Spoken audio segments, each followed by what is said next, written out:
Hello, Avatar fans. This is Avatar Ken here, and today I'll be taking my own crack at Avatar Netflix. Now, the first thing we're gonna do is explain what this video is not. This is not a hate video for Avatar Netflix. I don't like the show, but I don't think it's very productive to just shit on it. Also, this is not gonna be a super long, hour-long video of me just tearing apart every last detail of the series. I find those videos to also be wastes of time, so if that's what you're here for, this ain't it. And, thirdly, I do want to explain why it took so long for me personally to talk about Avatar Netflix. Because, if any of you guys are long-term fans, you know that for months and months, I was covering just about every leak, every photo, every little video we got, and then when it came out, it looks like I just stopped. That's because after having actually watched the show, all the momentum that my channel had been building up to basically came to a crashing halt. I just really was not excited to talk about this anymore, and I really didn't know what to talk about because the thing I will go into is this show is a mess. It really is. But it's not a mess for all the little stuff that you'll see. You'll hear people being like, oh, they made Sokka not sexist, or, oh, they did this, they did that. And it's like, yeah, that is not the main problem with the show. That is a problem, but it's not the main problem. And that's what I want to focus on. I'm going to talk today about what I think is the actual main problem with Avatar Netflix. So, basically, this is what I think. Avatar Netflix has a pacing and structure problem. Those are the primary two issues that destroy this entire show. The acting wasn't that great, and, some of the set didn't look great all the time, and all of that. But those are things to be expected, and those are things that I'm not gonna nitpick. It's just, the overall pacing of this show is abysmal. And basically, I'm going to go into why. When you break down the parent series, Avatar: The Last Airbender, right? That show has a particular format, and the writers of that show knew how to use that format to,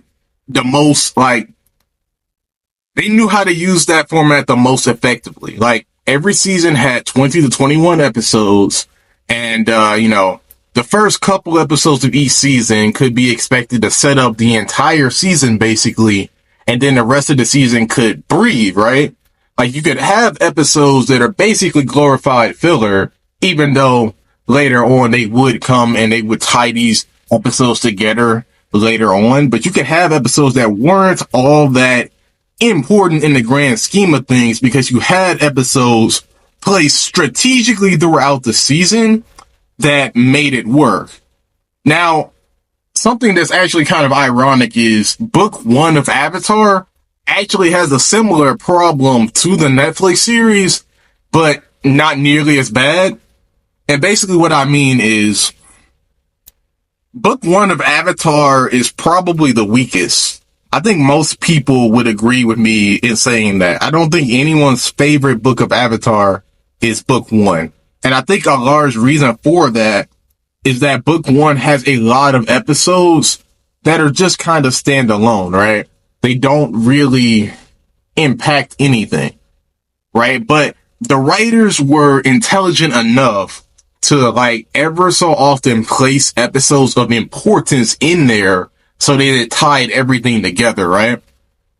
For instance, right, you would have the first two episodes of Avatar, which do set up a lot, but they're not, all that serious, and they're not of the same quality as what we would see later. But then the third episode, the Southern Air Temple, would hit you with that gut punch, right? It would hit you with the reality of what this show was actually going to be, right? So they would ever so often weave episodes in like that, right? And then you would get to episode 7 and 8, which turned into the Comet arc. So it set up the whole arc of the entire series. And then you would get episodes 12 and 13, the Blue Spirit and the Storm, that explained Zuko and Aang's backstories, right? So Avatar Book 1 still did have a good structure. It just had really bad pacing. Netflix Avatar has bad pacing and bad structure. So to explain this, I'm going to further explain Avatar The Last Airbender, the show. Starting in books 2 and 3, the writers got much better at conveying what the central theme of the entire season was going to be in a very, very small package, right? If you look at an episode like The Avatar State or an episode like The Awakening, right? These episodes are basically stretched to the brim with information and arcs that set up the entire season, right? Like book 2, the general arc of book 2 was mastering the Avatar State, unlocking that power, right? And the Avatar State sets that up beautifully, right? So we have that already set up, and then the Awakening is about rebuilding after the failure at Ba Sing Se. And so that episode brilliantly gets that point across, right? Now I'm going to start talking about Netflix Avatar and what they do wrong in relation to that. I've heard a lot of people complain that they don't like how exposition-y characters can feel at times. And I agree with that, but I don't necessarily think that that's a problem of the actors or a problem of just the basic writing. It's a problem of how they decided to structure these scenes, right? They'll have huge exposition dumps and they'll have characters, especially Aang, literally just explain what their motivation is on screen instead of you seeing it. And I think the reason they had to do that is because they stuffed this show with a lot of scenes and a lot of time sinks that did not need to be there. I actually did a video a couple months before Netflix Avatar came out where I literally went over how they could avoid this exact problem. What I said was, what they need to do is they need to focus on the central themes of book 1, right? And I even talked about how they could improve book 1 by cutting out episodes that don't need to be there, right? For instance, one of the biggest problems I have is how long we spend at Omashu. We spend 2 freaking episodes at Omashu, and the only reason we do is because the writers are adamant that Jet and the Mechanist and Bumi have to be in Netflix Avatar, right? And they don't. They really, really don't. When doing book 1 story is actually incredibly simple, right? It does not need those characters to work. You could have cut all of that out and you would have been fine, right? You could have saved 2 episodes worth of things. That's 2 episodes worth of scenes of Sokka, Katara, and Aang just hanging out. That's 2 more episodes of Sokka, Katara, and Aang encountering people who actually matter to the narrative, right? You could have fixed Sokka's relationship with Yue instead of, doing the same problem that the show did with rushing it, because you could have had that more time for them to spend so that when the big tragedy of her dying actually happens, you feel it, right? Because even in the show kind of failed at that too. And you can do more scenes, say with Azula, because they decided to throw Azula into this, right? I actually don't hate that decision, but it's another one of those structure issues, because if you decide you're going to spend 2 episodes with King Bumi and most of it's going to be stuff that we don't need, then you have to get rid of Azula. You can't have both, because then you're going to end up underselling both, right? Or at the very least, underselling Azula while overselling Omashu. In the show, they only went to Omashu. They kind of just went to Omashu on a whim. I don't think they really had a good reason to go there, right? In the show, there's a arc of like Aang just basically messing around until he's forced to be serious by Roku telling him about the comet, right? In the show, we do not get that until like the back half of the show, right?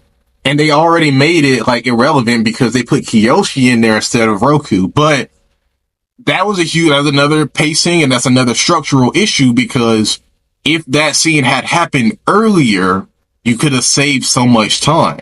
Another episode that I actually enjoyed but did not need to be there was the Warriors of Kyoshi. I'm a big Suki fan, but if you're going to take this series and you're going to adapt it, you do not need Suki. You don't need her. She's not a main character. She never was. The only reason she ever came back in the original series was because the writers saw how popular she was, and so they slotted her in when they could. But you gotta remember, the writers of Avatar had a lot more time than the writers of the Netflix Avatar series, right? Like literal hours worth of time. I think I did the math, and they had literally around 12 episodes worth more time. So that would be around like, 6 hours? Maybe a little bit more. They just had more time to put extra stuff in the series. And because of the more loose format of Avatar The Last Airbender, it could all work. But when you're telling me that you have a Netflix show and it only has 8 episodes and each episode is going to be roughly an hour long, you got to cut it. So if they had cut the Kyoshi stuff, cut the Suki stuff, if they had cut all the Omashu stuff, if they had cut things like that, that's also more time we could have spent with Zuko and Iroh, because Zuko and Iroh get a lot of screen time, but they could have used more, right? And that's really the big tragedy of Netflix Avatar. It's just the structure. Another issue is Ozai does not need to be there either. They give him more scenes, but they do nothing with it. And that's okay. Like, I don't have a problem with Ozai being there. I just have a problem with you not using him. That's another thing that I'm talking about that comes into the structure and the timing of everything. They clearly want to shove all of these things in there, like the Cave of Two Lovers. That didn't need to be in there. They want to shove all of these things in there, but they don't want to do anything with it. It's just there for the sake of being there. And when you're making something creative, right? Like this video I'm making right now, there's going to be parts of this that I'm going to cut out because they don't need to be there, so that the video will flow smoother. You may not even hear this, right? The creators of the show are so obsessed with the fact that there's going to be a lot of old fans who are going to watch this, that they're intentionally letting the fact that they're trying to nostalgia bait us, they're intentionally letting the structure of the show suffer just for that. Because I think it's a bigger symptom of this world we live in now, where all that people think that you're supposed to do creatively is throw out all these references so that fans will make little stupid videos about it. And no, Avatar Book 1 is an incredibly simple story. In fact, the entire story of Avatar is actually incredibly simple. All it is Aang has to master all the elements and defeat the Fire Lord. That's it. That is the entire story of Avatar The Last Airbender. What made it more deep than that is the fact that the writers had time. When you do not have time, you can still make that story work. Like, that's why I'm not upset with like a lot of the changes they made. It's because on their face, those changes don't matter to me. The only times they really matter is when they mess with the structure of the show or the pacing, right? And that's what a lot of these changes do. And that's what a lot of these scenes that don't need to be there do. So I'm not angry with them. I'm not. And like the acting, like I'll go into that maybe a little bit later, but I'm not mad at Avatar Netflix for changing things, because the story of Avatar is very fluid in that way. All you have to do is those things. I'm mad that them changing things. I'm angry that because they chose to just change things willy-nilly, they didn't think about the butterfly effects of that. Right? Like, for instance, right?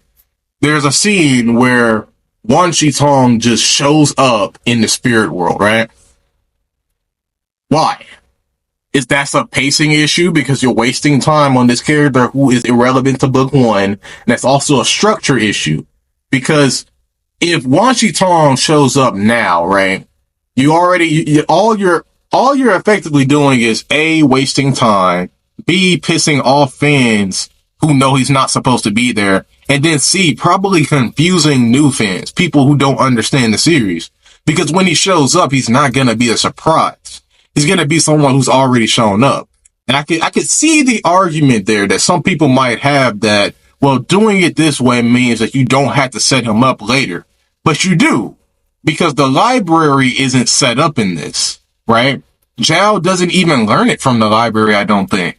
Or if he does, it's still, the concept of the library still has to be set up. Because you'll remember in Avatar The Last Airbender, the library is actually talked about by Zhao all the way in the book one finale. But when you get to book two, they still had to take an entire episode to explain it. So no matter what you do with this Wan Shi Tong stuff, if the writers really thought that this would be more than just a stupid reference, that this would make it easier, it didn't. All it did was waste time. That's why that's a bad change. Now, if they had put, say, another spirit there in the background, or even if they had put Wan Shi Tong there, but he's just in the background, I actually think it would have worked. It would have been a change from the series because you're not supposed to see him then, but it would have worked because he wasn't the main focus of the scene. He wouldn't have been wasting people's time. He would have been a blink and you miss it reference. See, that's why changing things like they did, like just changing things isn't necessarily a bad thing. I think that it could be a neutral thing. But the thing is, they change things in ways that mess with the structure and waste time. Because you're spending time on Wan Shi Tong, you're not spending time with Roku. And then when you get to Roku, he's just a joke, right? He's just a joke because you haven't had the time to build him up because you're building up Kyoshi. But when you build up Kyoshi, you're taking away from Roku, right? And Kyoshi does not need to be there. We know about her, but she doesn't even show up in the first series until book two. The reason for this is because she's not relevant there. You are taking something from further in the story, inserting it in book one, and therefore you are simply just wasting time. That is the problem with this series, right? Like, honestly, I'm actually surprised they didn't just plop Toph in book one. They may as well, because like, they plopped all of this other stuff into book one that just doesn't make sense. Like, it's okay to change things, but it's like, do it in a way that will not mess with the story. Now, there's plenty of other things like that, but there's been so many other creators. I'm not going to go into everything. I'm just going to keep talking about my major problem. So, I talked earlier about the acting, and I actually do not blame any of the actors. I think if you do that, you're an idiot. And I really just blame the fact that, like I said, they did not have time. The reason why we have weird things with the acting is because they don't have time for these characters to emote, right? These characters having moments and these characters emoting would take more time. Time in which they do not have because of what I said before. So that's why the acting is so stilted. I actually believe that this could be fixed simply by fixing the pacing and the structure, right? Like, if you cut out the shaft, that gives you more time. That will literally give you episodes worth of time for these characters to talk to each other and to have interactions that make sense, that develop their relationships, so that when you get to Aang, when you get to Katara, they're not just exposition machines, right? So, I might talk more about this later. This is just like my general thoughts right now. But I honestly think that the hugest problem with Avatar Netflix is not its acting, is not its CGI, is not its cinematography. It's none of those things. The biggest problem with this show is straight up the pacing and the structure. They did not have the time because of all these things they threw into it that wasted time unnecessarily, so it made the entire show suffer. Besides that, I love the costumes. I loved a lot of the sets. I didn't have that big a problem with somebody acting, especially the guy who was like angry at Iroh. That guy, that's the best actor in the entire freaking show. And the reason why is because they had the time to let him emote. He didn't have to just explain everything because they had time there. If everyone else had that exact same time like that guy did, they would have done much better. I don't think this is an actor problem. I think the kids did great and that they could do so much better. They just need a writer and or director who knows when to cut things that they don't need so they can keep these people more lines and they can give these people more time to develop. That is the main problem with Avatar Netflix. Now I'm going to go ahead and end the video. I probably won't even edit it, but I just want to let you guys know that I don't hate this series. I don't think that it's horrible. I think that it just has basic structure and pacing problems that make it bad. I know that seasons 2 and 3 are already confirmed, and I hope so hard that they will see a lot of the backlash and they will, sift through the things that are just negativity and get to the actual points being made, and that they could change some of the things that I said they should change and that it'll be better. I really do hope it, because we're getting it anyway. So I want to have a positive outlook on it. I want it to be better. I think that it can be. But with that being said, tell me what you thought down below in the comments, and please subscribe. I really need it. And yeah, that's been my thoughts so far on Netflix Avatar. I can't promise there won't be more videos just like this, but that's what I think right now. Anyway, I hope everyone has a great day, and Avatar Ken out.